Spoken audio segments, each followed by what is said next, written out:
All right, great.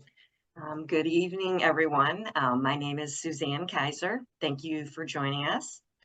We do have a rather large group of attendees, so we are going to wait until the end for the question and answers. We ask that you put your questions in the chat box on the right, and they'll be addressed again at the end of the webinar. I'd like to introduce our presenter, Allan Lutes. Allan is the principal, the owner of Alpha Fraternity Management. He's been involved in fraternity leadership for over 35 years. He's managed over 200 fraternity and sorority construction projects, including the design and construction of a new chapter house. Alpha Fraternity Management is currently working on 86 campuses in 37 states. So tonight, Allan will be presenting the very important topic of building accountability and trust in the chapter house. Thank you, everyone. Thank you, Suzanne, and thank you for all of those that have joined us for this. I hope that you'll find value in what we're sharing. Accountability is one of the most significant challenges that we have as leaders of fraternity men in the housing in which they reside, as well as advising the young men to become leaders and good citizens.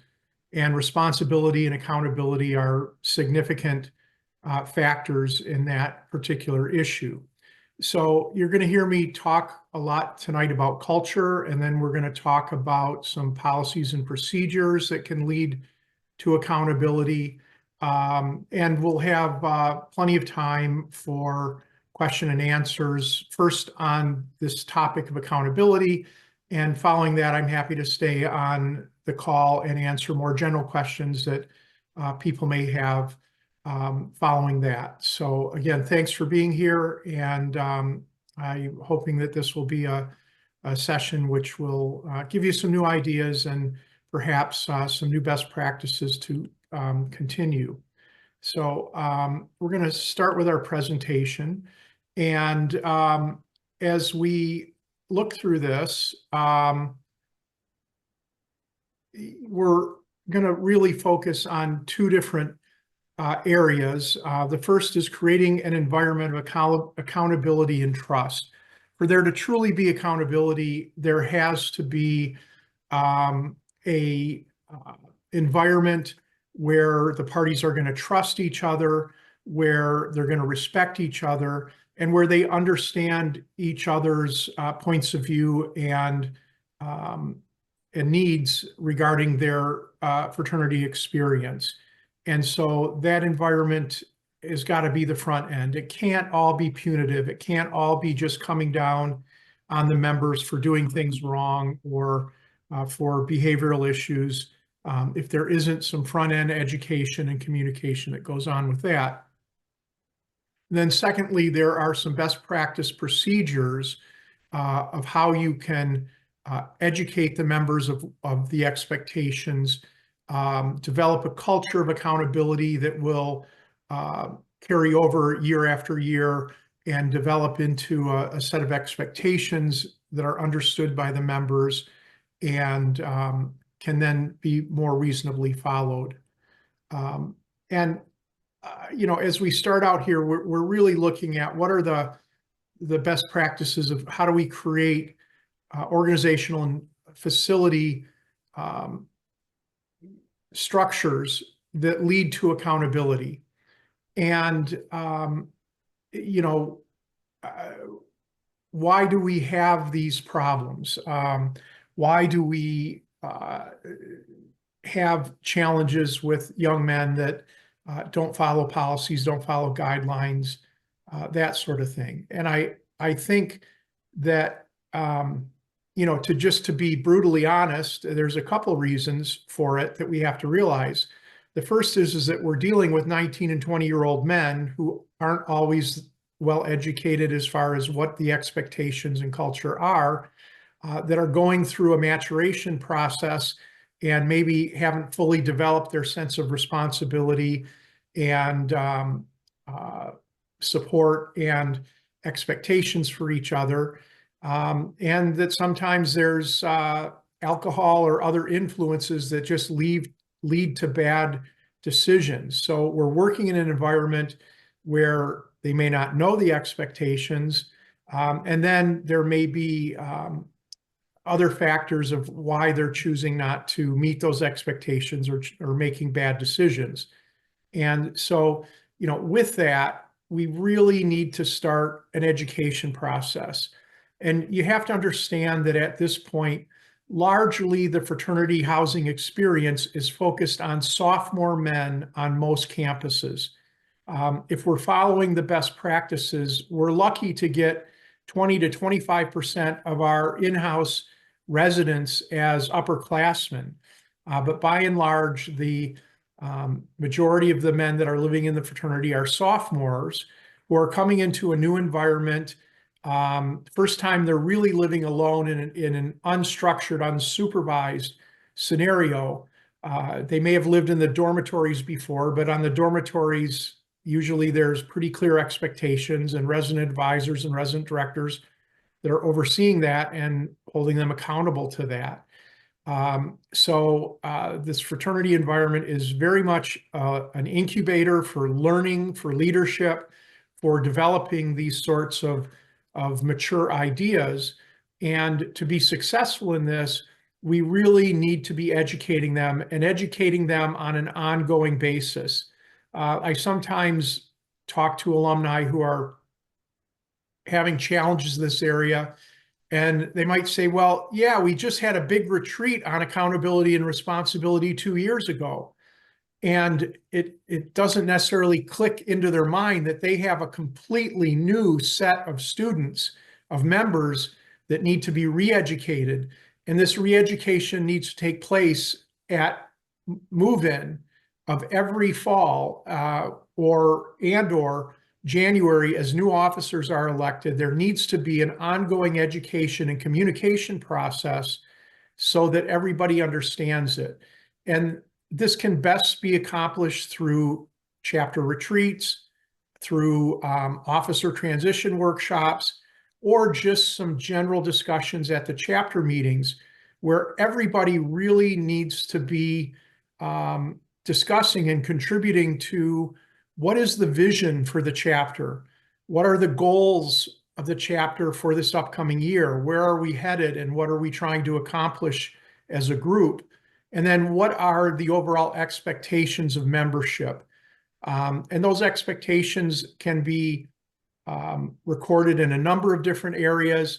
There's certainly our national offices and our national fraternities have risk management policies and culture statements and mottos and ceremonies that are all sharing a lot of that vision and goals and expectation and cultural issues. And it really needs to start with a conversation of what that is, what it means to be a member of that specific chapter on that campus, how we act as a group, how we do not act, what things are outside of the bounds of expectations, and getting some common knowledge and common buy-in and understanding of the vision, goals, and expectations is really where we need to start with this. And then, as I mentioned a few minutes ago, there has to be an environment of trust. It can't be a situation where the members look to the alumni as the authority figures, as an us versus them relationship. That is a sign of one of the key red flags that a chapter is on a way to a downward trend, is when there is a negative relationship between the advisors or the house corporation and the chapter leaders or members. And so again, it's got to start with trust. And that trust is built through common sharing, through listening to the members and what's important to them, trying to help them achieve their goals. And then again, sharing what the culture is for your particular chapter. And I believe that one of the most important ways to do this, or a best practice, is to have a respected alumni speak to the incoming members, what we typically call pledges or potential new members, associate members, that having one of the new member education sessions where there is a respected alumni that comes and leads a discussion of what it means to be a member of the chapter. We're going to be known as scholars on campus. We're going to be known as people that treat our female guests with respect. We're going to treat everyone with dignity, respect, and fairness. We're not going to discriminate or do things that could be construed as negative or discriminatory against other parties. And then what are we not? Okay, we are not drunken slobs. We're going to conduct ourselves like gentlemen. We're not going to be known as people that take advantage of our guests at our parties, or treat them poorly, or put them in compromising conditions. We're going to be known as someone that has a nice house that we respect. And so again, those discussions, and by asking the members their expectations, asking what they want their chapter to be about, you will often draw these things out. And there's a very significant leadership premise that people support what they help create. So having this discussion with the new members, having them hear it from a respected alum, and having them be able to share that information back and what it means to them, will start to build that culture. And I've seen this happen many times. If you go 2 semesters with having this discussion with the new members that are brought in each semester, by the 3rd semester or the move-in of the next year, when these discussions take place, you will have the previous members of the chapter reciting that almost verbatim back to you about what they feel it means to it. So you're creating commonality of the vision, commonality of the goals and expectations of how they're going to conduct themselves, that they're not going to abuse alcohol, those sorts of things, so that you start with a benchmark at which they can judge the actions later in the chapter or in their membership period through. The other part of it is, as part of these retreats or chapter meetings, I'd really recommend that there be some events where alumni and members are interacting, doing some things that have common interests, that whether it be working on leadership things, whether it's alumni that are mentoring young men that want to have certain career pursuits, whether it's brotherhood events where there's an alumni and undergraduate event that could be cigar appreciation, or golf etiquette, or dress for success, or some of these other executive education topics on things that excuse me, sorry, I apologize.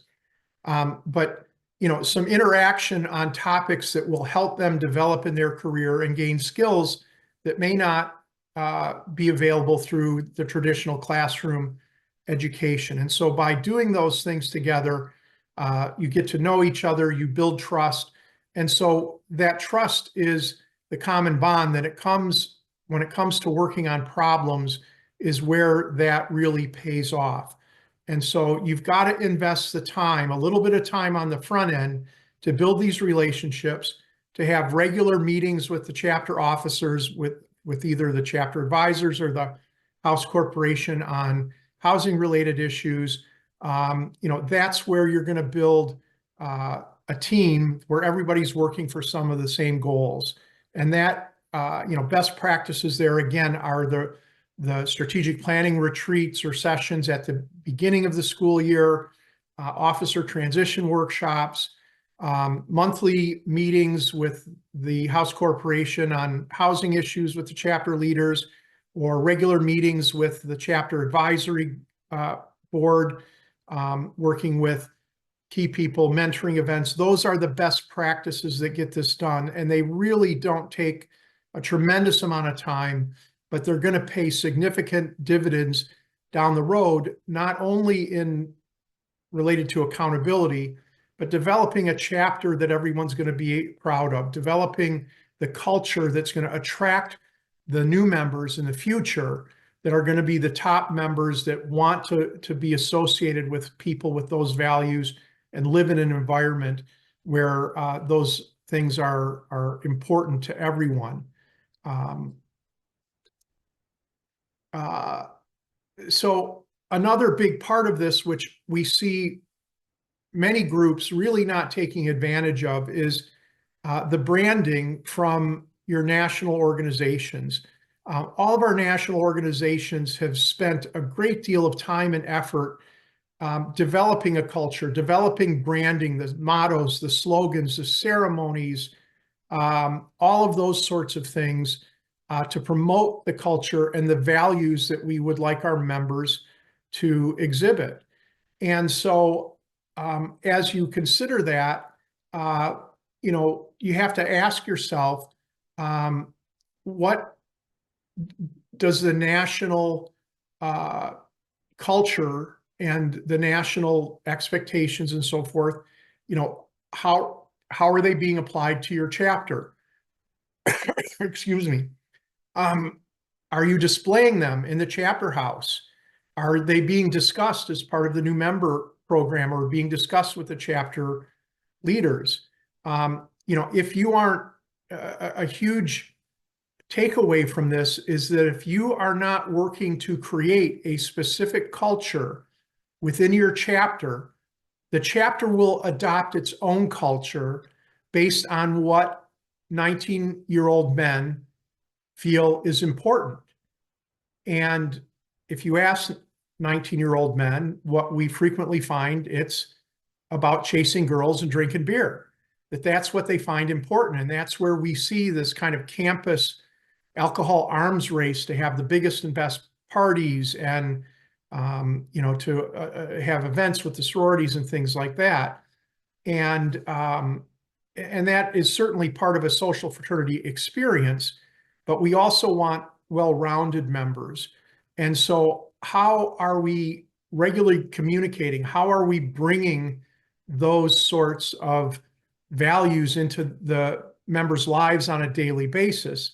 And I'll just give you kind of one example that we use at our Delta Tau Delta chapter at the University of Michigan, of which I'm an alumni member. As you walk up to the front of the house, the sidewalk leading up to the house has imprinted in the concrete, one of our key mottos: truth, power, faith, and courage. Those are stamped in the concrete. The members see that every time they walk up to the house. When they walk in the front door, in the foyer, there is a written statement that is framed, that's 24 by 36 inches on the wall, that talks about what the vision and mission of the chapter are, so that all of the guests can see that, the new members can see that. So, these are just some subtle ways to be communicating these almost subconsciously to build that within the chapter.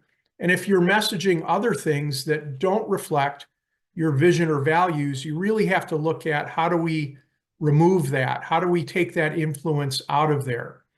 And then another big part of this is, do your housing policies and your advising routines and mentoring, are they really supporting the members' academic, career, and leadership development goals?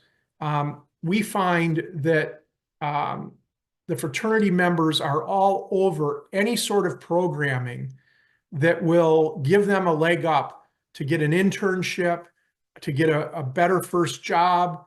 They're all over any mentoring experience where, there can just be a Zoom call with one or two alumni members that are maybe attorneys, where those members that are considering law school can spend time doing a question and answer session with those, or engineers, or whatever interests they have. You've probably got some alumni out there that are willing to spend an hour on a Zoom call talking to the members about what they need to do to be successful in those particular roles. Another best practice that is very easy is that you ask the upperclassmen of the chapter. This is usually coordinated by the alumni chairman of the undergraduate chapter, that anyone that's looking for a summer internship, a summer job, or their first career position, that they write no more than 100 words about who they are, and what they're looking for, what their background is, what they're looking for. That can easily be inserted into a newsletter or distributed as a separate email to your alumni members. And we find that when this happens, that the alumni will almost always read it. And if they see a student that is looking to pursue a career option in their industry, or with someone they know about their company, that they can connect them with someone in the human resources department. And we regularly see 1 or 2 members per year landing internships or first jobs just through that. And those are the sorts of things that, again, just pay huge dividends with the members when they really think that you have common goals to help them become leaders and be more successful. And especially at this age, a key premise is that those members are going to learn by example, more so than ever before. The students today are coming in with a different skill set, where they've been more sheltered. They haven't had as much opportunity to lead things themselves, to do group activities. The team sports is not as strong as it once was, where they're learning those team dynamics and leadership on the field. And this is one of the reasons why many of the university class curriculums include team projects and working in small groups, as they want these members to learn those skills. So we need to understand that these students have great technical skills, but they don't necessarily have great communication, planning, or project management skills. So they have to be guided through those. They have to be mentored, or they have to see examples of how those things are done, so they can learn to go through that. And again, pointing out alumni, people that have been successful, having those people communicate, how their fraternity experience and the culture and the values really contributed to their success, are things that will go a long way in developing trust and building a common vision here.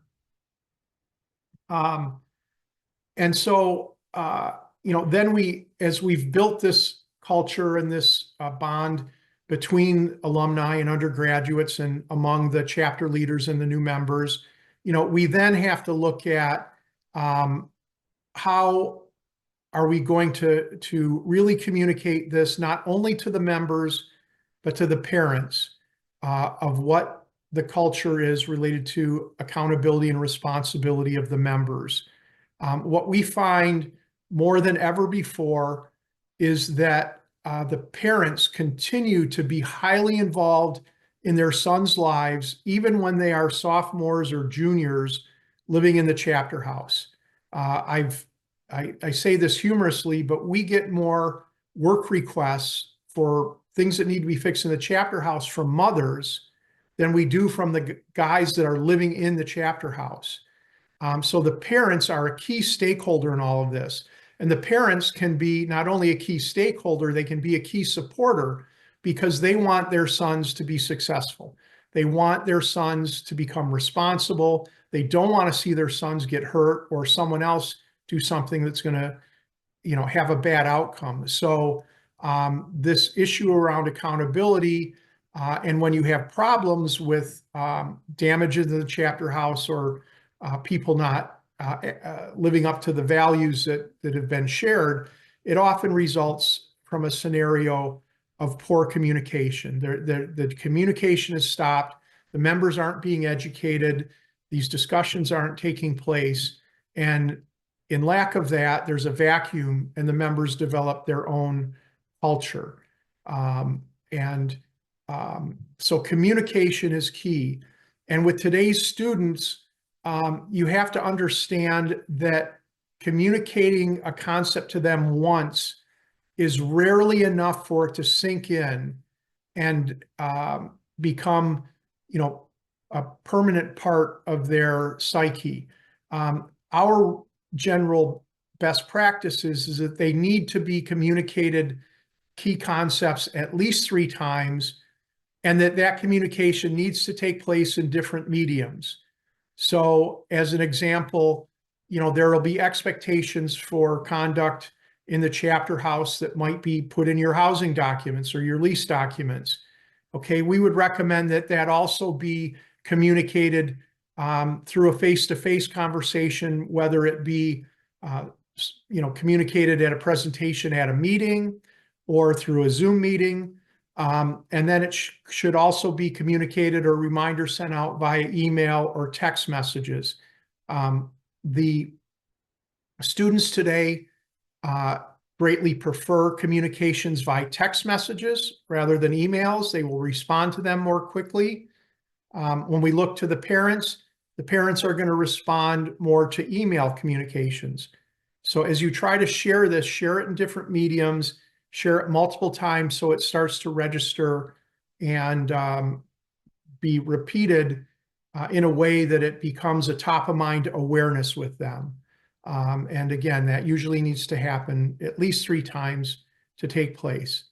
So, you need to think about your communication program and how you're going to be sharing these expectations with the members and the parents, so the parents can become a supporter of these programs. If you can work with the parents on the front end so that they understand the expectations, they will usually buy into them and help support them, especially related to safety and cleanliness issues. Okay, if you don't communicate that to the parents and you get towards the end of the housing relationship and then you're trying to hold people accountable, we find that frequently the parents are going to not be an advocate in solving the problem. They're going to be an advocate for protecting their son or daughter. So it needs to be communicated on the front end and gain some buy-in. The parents can then help educate the members and help them with problem resolution. And the mothers will be saying, you need to leave your room clean when you move out or we're going to get charged. The parents will help that.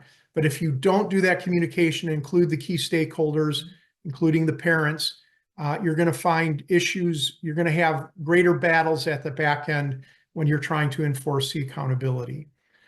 So again, email, newsletters, website, all of those things are important. And then holding some meetings, generally a orientation meeting at the beginning of the year where these are discussed, is a very important step in building this culture and building an understanding with the members. Again, this is part of understanding the culture. Every chapter, and every campus and every Greek system within a campus has an ongoing culture. And it's important that you understand what that culture is. So again, you can support the campus expectations, or that you can counteract the campus expectations if they are negative. So one thing you might want to do if you really want to do a deep dive into this is really look at your membership base and looking at traits of the students that are succeeding and being successful and becoming good leaders in the chapter, and those that aren't doing so well or tend to be the ones that are riding the coattails or the ones that are divisive and that sort of thing. We looked at a study from a specific university, and they did a deep dive into this related to behavioral problems on campus. And they went as far to say that the highest percentage of students who were causing behavioral issues on the campus were coming from New Jersey, New York, Chicago, and Orange County, and had high school GPAs of 3.2 or below. And many were enrolled in the business school. Those were traits that they identified as some common issues that were red flags. Now, not every student that fits those demographics are going to do that, but a key point to understand is that your members are going to recruit people that are like them. They're going to recruit people that came from the same area or high schools or churches or synagogues or mosques or whatever that they've been involved with. And so if you start to get a proliferation of more and more members from the same zip codes or the same high schools, a lot of those members are going to have similar values, similar traits, and similar expectations. And ideally, you want a diverse chapter. Diversity will build strength, will open minds to new ideas, new concepts, new ways of life.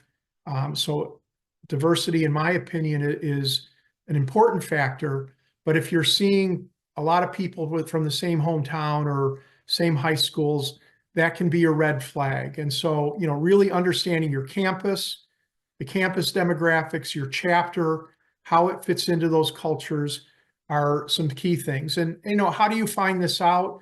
It's very simple. If you look at the membership roster or the new pledge information that's turned in, that will usually have home addresses on that, or just by talking to the members at meetings, getting to know them. Hey, where are you from? What high school did you go to? What sports did you play? Those sorts of things will really help you to better understand the students and what their personal values might be that are translating to the chapter. So that's 25 minutes, a little bit on culture, creating it, educating people. How are some of the best practices to do that? Excuse me. Sorry about that. Now let's look into the operations of how we create and hold people accountable within your chapter. And so this will develop some best practices. But the overriding concepts here is there's really 4 key steps in this process of creating accountability within your chapter. The first is to develop expectations. Okay, we talked about that through talking it with the members, national values, the national fraternity values, those sorts of things. That's where these expectations come from. And again, we would hope that some of these expectations are being generated and shared by the chapter leaders and chapter members themselves, because that means they're buying into it, that that's something that they're looking for. Okay, the second key step is you have to document those expectations and procedures. They have to be written down and they have to be thought through so that the procedures are fair, they're accurate, there's an ability for members to challenge them or to have a resolution if they don't agree with it, and how those procedures are going to operate. And there's a lot of head work in doing that. Our standard housing document has a rules and regulations addendum that's about 8 pages. And we call that document, that's like our playbook. We try to be clear about the expectations and what are the processes if those expectations are not met or are violated, what happens, how are things determined. And so again, documenting that so that it can be easily shared and be reproduced and can transfer year over year is important. Once you have those documented, that's where we need to go to the communication portion of the expectations and those procedures. And through those meetings, through putting them in your housing documents, through orientation sessions, through emails, all of those are key tactics where those expectations are going to be understood and upheld by the members. And then the fourth step is that people have to be held accountable. The first 3 steps are meaningless if there isn't a mechanism to hold members accountable when those values or those policies and procedures are violated. A key takeaway from this is that in general, people, especially our members, based on where they are in their personal and organizational development, they are going to live up to the expectations to which they understand and will be held accountable to. Okay. And so, in a metaphor here, it's a little bit like the speed limit. Almost nobody drives the speed limit because they aren't held accountable to drive the speed limit. It's very common for people to drive 10% over or 10 miles over the speed limit because they know that even at that rate, it's unlikely that they're going to be ticketed or held accountable. And then they also are aware that there are police out there that, if they do exceed that, there's an accountability function that is unpleasant, is going to cost money and time and is going to be uncomfortable. And so the people have to understand the culture, and they have to know that they will be held accountable for that.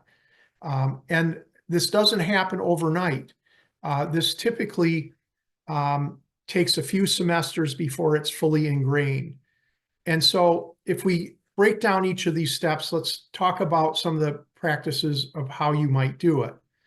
So the first step is defining the expectations. I feel it's best to start this with discussions with the chapter leaders. The chapter executive committee is likely to be the most responsible members in the chapter. They want the chapter to run well, to do well. They want to stay out of problems. Excuse me. So involving them in the discussions and helping them drive primary expectations is a great starting point. Again, if you do that, they're going to feel like they have buy-in, and they're going to support whatever the expectations are that come out of this. And so to do this, the alumni advisors or House Corporation members, facilitators, I'm sorry, I have a cold, and excuse me.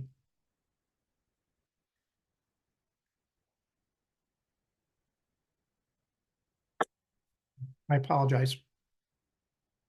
But the way to go about this is by asking open-ended questions. What are the problems in the chapter? Have them explain it. What environment or culture do we want in our chapter house? What do we expect of our members? How should they act? How should they not act? And also, there should be a discussion of what do we expect of our alumni? What do we expect of the chapter advisors? What do we expect of the House Corporation? Those sorts of things. Those general discussions will typically lead to concepts that can then be memorialized in the next steps. But using open-ended questions, not telling them what it should be, but asking them. I find that 9 out of 10 times responsible fraternity members will, if they're asked the right questions, will come to the right answers that they'll then support. Sorry. Then, there needs to be some discussion and documentation of what the operational expectations are of the chapter house. What are the expectations of cleaning, house jobs, supplies, alterations? What are the alumni going to do to support a competitive chapter house, and that it's going to be a top housing facility and a housing experience? What decorating is allowed? Who provides what furnishing?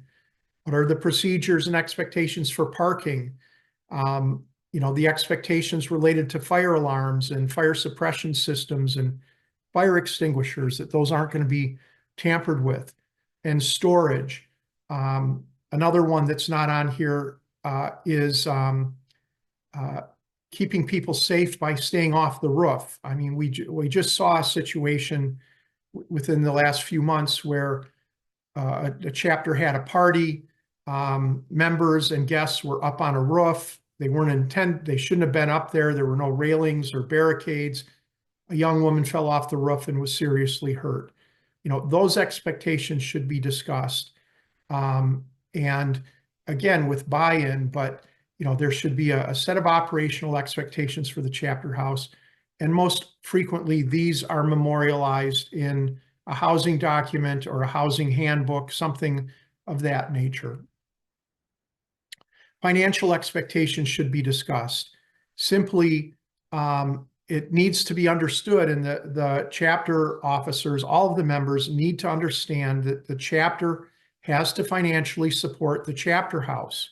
Okay, the one thing that the alumni cannot do is recruit the members that are going to sign the leases to live in the chapter house. And that financial stability is key, and that responsibility falls to the chapter. But I guarantee that unless this is discussed with them, they aren't going through that thought process. So, financial expectations related to all of these areas here, rent, parlor fees, length of leases, all of those sorts of things need to be discussed, understood, documented, so that people understand that. And again, this is memorialized.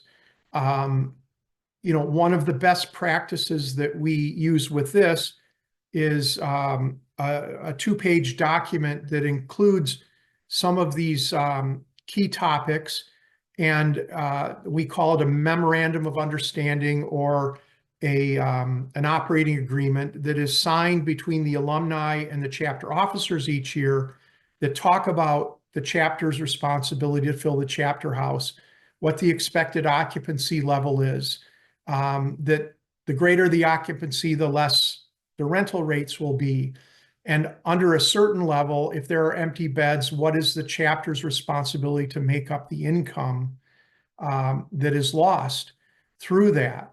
And we go through this, everybody reads it, the chapter exec and the House Corporation representatives read this. It gets tweaked every year. The chapter leaders can give feedback, and things get tweaked, but then we sign it. It's memorialized so that it can be shared with the chapter. It's shared with the new officers, and therefore those policies are at least understood and communicated, and hopefully upheld through that process. And then behavioral expectations really need to be discussed and identified as well. How's the chapter house going to be treated? It's an expectation that the chapter is going to pay their national dues and stay in good standing with the national organization. What are the risk management policies, and how are individuals responsible for their own actions? All of those things really need to be discussed as well, to, again, have those understandings. And as part of this, in the discussion on understandings, there needs to be procedures or expectations that there are rewards and consequences. So, good outcomes result from reduced damages, no civil violations with the city or the police, the fire departments. There could be financial incentives. We see some house corporation that will say that, we're going to budget $5,000 for damages, and anything under $5,000 will transfer to the chapter to use for their pledge formal event or for a Founders Day or something like that. And other groups use honor points or rankings of when people select rooms based upon better behavior and following those expectations or supporting those expectations more. And similarly, there should be expectations and consequences related to bad outcomes, late fees, fines, damage assessments, lease termination. In really difficult cases, the chapter may have a consequence to suspend or terminate a member that has really stepped outside of those expectations. So again, these are all things that not only what's the expectation, but is there a carrot and is there a stick related to that? We then go to step 2 and look to where and how we go about documenting these expectations and procedures. Typical areas where this would take place would be in a master lease agreement or a housing document with each of the individual members. Many groups use a membership agreement that the potential new members or pledges will sign before they're initiated that outline these expectations, rules and regulations, addendums, those sorts of things. So as these are being documented, as I touched on before, include the process or procedures and what are the remedies when the expectations aren't met. We also highly recommend that you support the chapter's judicial process. Most national organizations have a specific judicial function that's outlined in the chapter bylaws or that is endorsed by the national organization. Letting the chapter make these decisions or handle these problems will teach them responsibility, will teach them to hold their brothers accountable. And that's one of the things that they struggle with more than anything.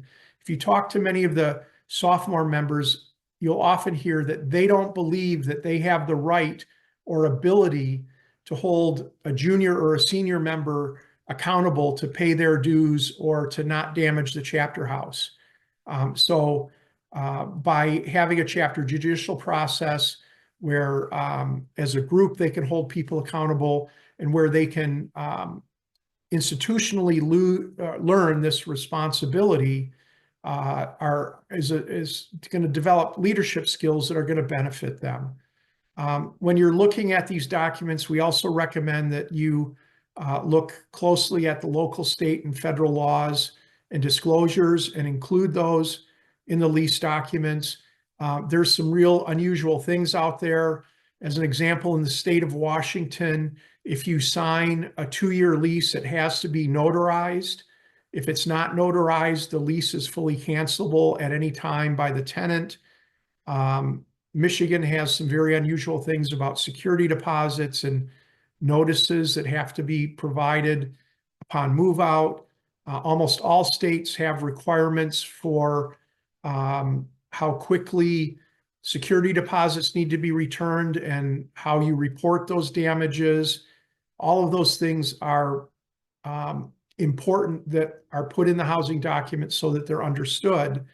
And for a lot of that, we would really recommend hiring a local attorney. When I say local, meaning an attorney that is used to working in the courts of that campus, that jurisdiction where that campus lies, that deals a lot in landlord-tenant matters because they will understand these issues by default. They're dealing with them repeatedly in their practice. And they also will understand how the local judges are interpreting the laws so that they can create better policies that are more likely to stand up if something would have to go to a court for a security deposit dispute or an eviction matter or something like that. So get those in writing, be thorough about those. Third step, communicate the expectations and procedures. Put them in the housing documents, presentation at least once a year to the new members, probably twice a year, once to each pledge class. We would suggest that prior to move-in, they receive an emailed communication that hits on the high points of these. And then similarly, 3 or 4 weeks before move-out, another communication that clearly lays out the expectations of how they should leave that chapter house when they move out. So as the graphic says here, clear expectations, clear communications lead to a clear outcome. And there's that best practice of communicating the message at least 3 times. Step 4, holding our members accountable. You've got to have the systems in place and the personnel to monitor and respond to the issues or accountability will fail. You can't just do all of this and at the end of the year at move out, issue security deposit charges and then get upset because of how bad the house has been left. It's got to be an ongoing process. Our best practices is that there is a inspection of the common areas and the exterior portions of the chapter house at least once a month with representatives of the chapter that go over its condition, look at tenant damages, figure out how those are going to be addressed, look at repair issues, get those documented so the alumni can address those. But if you don't have those processes in place, it's just you're not likely to have a successful program. These procedures also have to be consistently applied. If you're applying something to one member and not to others that may be guilty of the same thing, again, that's going to backfire. You're going to end up in a big dispute. And the other part of this is there needs to be a quick negative feedback loop, so that if there is a consequence, it should take place relatively quickly after the violation. So if there is damage to the drywall, that damage should be repaired reasonably quickly, and the cost of that should be billed back to the members that are responsible for that damage within 30 to 45 days. That negative feedback loop is critical because they will see that those that are violating the policies are being held accountable, and there's a consequence for that. Okay, and this typically takes about 18 months or 3 semesters of going through this process. The first semester, the members are like, nah, we don't believe it. We're going to act the way we did previously, and there's really no consequence for it. Well, then they start seeing the consequences and they get a fine, a violation, that sort of thing, and they start to wake up. The other thing that happens is if these charges get put on their house bills, their parents, who are usually paying the bills, see these. And there's this very uncomfortable discussion that takes place between the member and the parent that says, why did I get charged $50 for a broken window? And then the student has to defend why that needs to be paid, or explain why it needs to be paid, defend their actions if they did something wrong. And the parents put a lot of pressure and expect responsibility from their sons related to that. So that feedback loop is very important. So first semester, they test it and they start to see it's enforced. Second semester, if it's consistently enforced, it builds tribal knowledge that, yes, this is the way you have to act. And by the third semester, people are falling in line and saying, no, you don't want to throw that beer can through the window because we're going to get charged. And they will start to correct the behavior of those that are outside of the norms, to have more success with this. So here's a number of strategies and tactics on how you can monitor and enforce these things. You have to have a fully signed lease before you move in. Security deposit has to be paid before move-in. Reminder calls, late fees applied, payment plans, notices to quit, and sending people that are financially delinquent at the end of the year to a national collection agencies. Those are all things that will build accountability within the group, and you'll get more conformance to the culture and expectations that have been set. And this follows on the comments that I made a little bit earlier about it's got to be consistent, and you've got to have people doing it on a regular basis. We believe that the best practice for operational accountability requires boots on the ground, someone that's in that chapter house regularly, at least weekly, and that's working with the chapter, that's documenting things, that's catching damages and repairs, hopefully before others are reporting them. There's several other strategies here that we can discuss in more detail, but these are all things that will lead to the accountability that you're looking for. But you've got to have some local people that are in the chapter house on a regular basis. From our standpoint with Alpha Fraternity Management's program, we have local facility managers that our practices, they have to live within 30 miles or 30 minutes of the chapter house to be able to respond when there's an immediate need, and that they're in the chapter house at least once a week, and we're doing regular monthly inspections, if not more frequently than that, in chapters that have culture problems. So this can be an alum, this can be a house director. This is a very challenging role for a house director because they have to live in the house, and if they're perceived to be a disciplinarian, that will cause a lot of tension between the members and the house director or the resident manager. So it's better if it's someone not living in the house. from what we see in doing those sorts of things. So with that, I'll kind of conclude the presentation. Again, follow these 4 steps here: develop the expectations, document them, communicate them, monitor and hold people accountable, and you will see the condition of the chapter house, the attitude of the members, the quality of the members. All of those things will improve over a period of time if you can be consistent with this program and this scenario.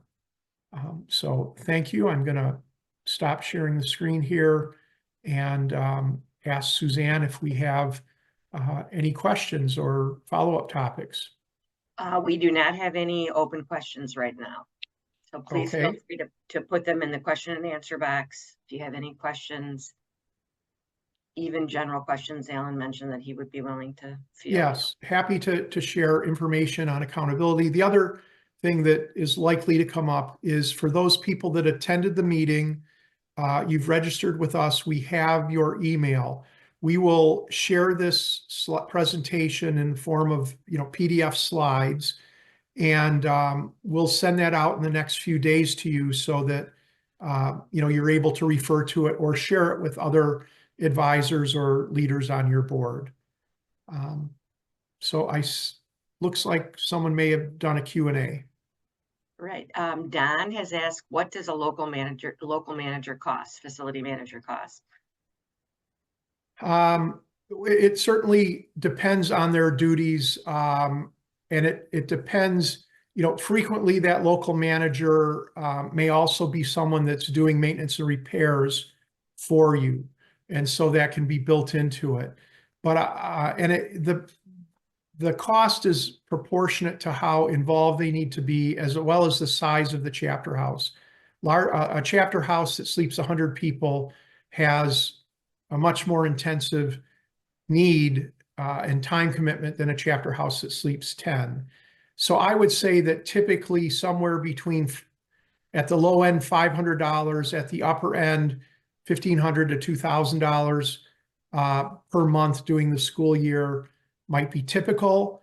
But that local manager is not only doing accountability, they're overseeing a preventative maintenance plan for the chapter house. They are coordinating projects, implementing capital improvement projects, getting the house cleaned and prepared for move-in, doing all the security deposit assessments at move-out. Those are other critical steps in the job description for a local manager. And I believe what you'll find is that this manager will more than pay for themselves. We have seen many cases where a group with a bad culture is seeing $15,000 to $25,000 a year of damages to the chapter house, and that can get reduced down to $3,000 to $5,000 a year in damages or cleaning assessments. And so in effect, more or less paying for itself. And you have to understand that if you're looking at this as a corporate real estate model, every major apartment building that has 20 or 30 residents in it has professional management, and that's built into the rent. There's usually 5 to 10% of gross revenue of any rental housing project on campus is going to be dedicated to property management, and that's built into the rental rates. And one of the common problems that we see is our alumni don't truly understand the cost of housing on a campus, and they're underpricing their lease rates to the members. Whereas if they would truly charge campus rates, they would be able to keep the chapter house more competitive through better maintenance and repair and improvements, and by having the proper management to see that it's not being driven into the ground every year. To get to a point where your better member, the best members do not want to live in a trash chapter house. The people that will live in a trash chapter house are ones that are usually going to contribute to it being trashed. So, this is kind of a paradigm shift that we need to get to. And if anybody is not sure what they should be charging for rent, please give us a call outside of this. We can conduct a campus rental study for a pretty small amount of money, depending upon your campus, that will give you the guidance of what you should be charging and recommendations based on your campus culture, what other fraternities are doing on the campus and so forth, how you should be pricing your rooms and what rates you should charge. And we frequently find that groups are undercharging anywhere between $20,000 and $60,000 per year. In our most extreme case, we found a group that was undercharging by $240,000 per year off of where they should have been to be competitive on campus. The next year, they raised their rates. That whole $240,000, no one balked at signing a lease. They had a full house the next year because the new rates were still competitive with other housing, the dormitory rates, and other things on campus. So, that little bit of information can make a big difference in driving money to your bottom line and your budget so that you can really upgrade that chapter house to make it be a really competitive housing option on your campus. All right, Andrew passed on his thanks from Delta Sigma Phi Fraternity, the Beta Nu chapter in California State University, Fresno. Thank you for next that. question from John. You mentioned one item to build accountability was to determine a repair amount for the chapter, and anything under that would be given to the chapter. What would be the steps if the repair costs were over the amount? Charge the chapter? Does include regular wear and tear? Great question, and I'll share a couple of different best practices for that. The first best practice is that to include language in your lease document that first shares the expectations of how the members are going to maintain the property.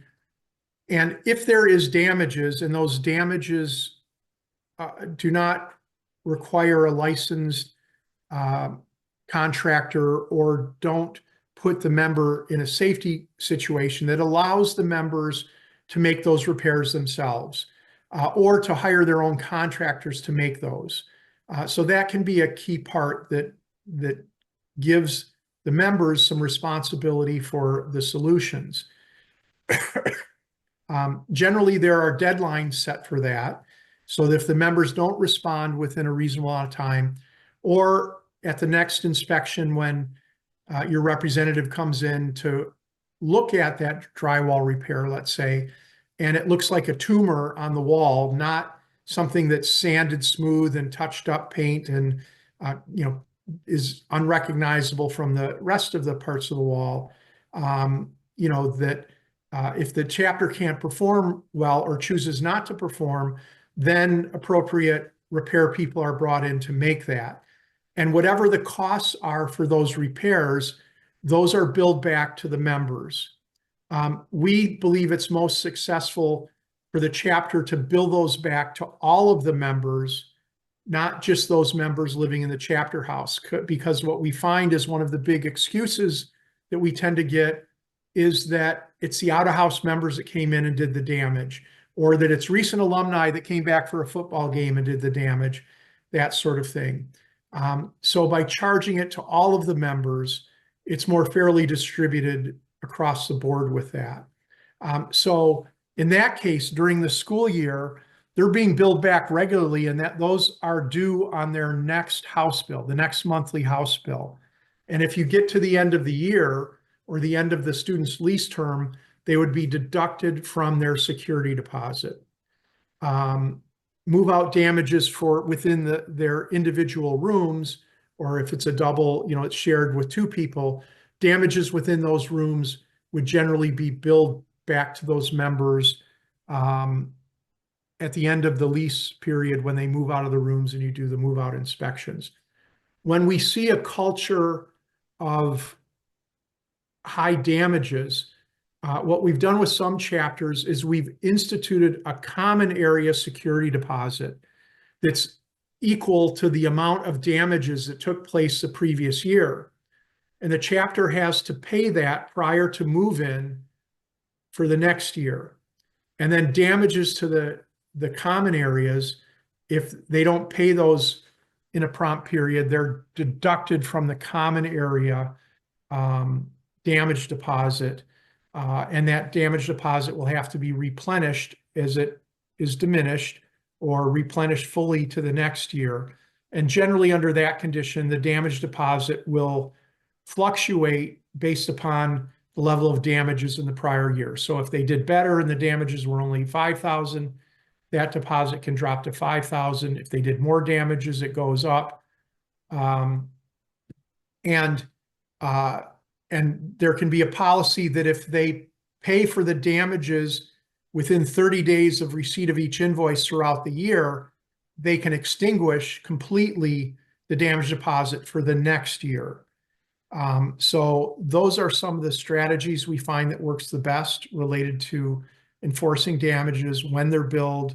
Again, they should be billed relatively quickly, so there's that negative feedback loop, and that the son has to listen to their mom, get it, they have to get an earful from their mom about why they're having to pay this extra money because, the house was trashed with 2,000 Solo cups and sticky beer all over the floor.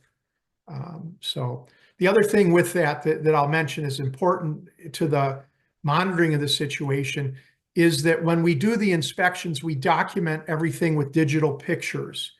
Okay, when there's a digital picture, if you go to the students and say, we're billing you because there were Solo cups and the floor was sticky, the members are very commonly going to say, well, there was only 10 or 15 cups and the floors weren't really that bad.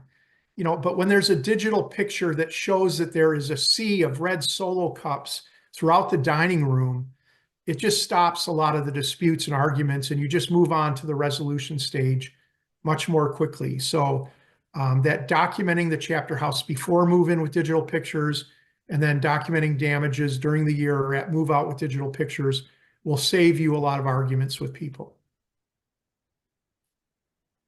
All Any right. follow-up questions? Well, we have one more. Willard said, great presentation, 2 exclamation points. Thank you, Willard. He would also like to know what would be a reasonable security deposit. Well, for the members, we would recommend a security deposit not less than 1 month's rent and typically not less than $1,000. Okay.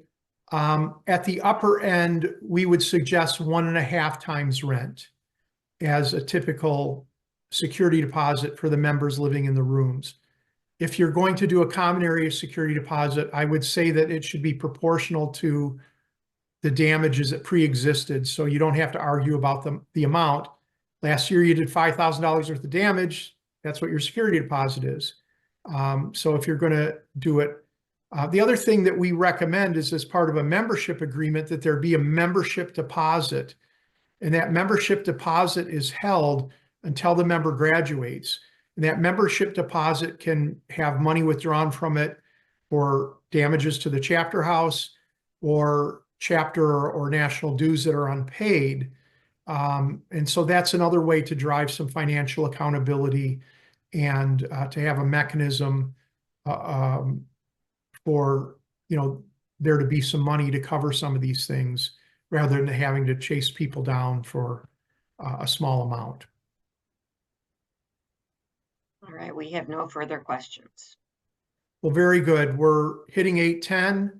I appreciate very much those that have shared the presentation and have stuck with it. We're very hopeful that we've shared some concepts that will allow you to have a more successful housing program. And for any questions you have, feel free to reach out to us at our office phone number or our email. All of that's online on our website, or we can put up a slide here with it, or we'll share it when we send the slides out. Yes. We are working with 115 chapters right now. We see what works, we see what doesn't work. We can often cut the learning curve down significantly and just share those best practices. We're willing to have a meeting with you and talk about this, give you some ideas. right from the front. You're not going to get a hard sell from us. You know, if there's services that you're interested in, we'll be happy to share those with you, give you a proposal. But, you know, what we're really trying to drive for is to restore fraternity housing to be known as great housing experiences for our members, and something that's helping build successful men and good leaders. So we thank everyone for that. Please reach out to us if we can help you. Have a wonderful night.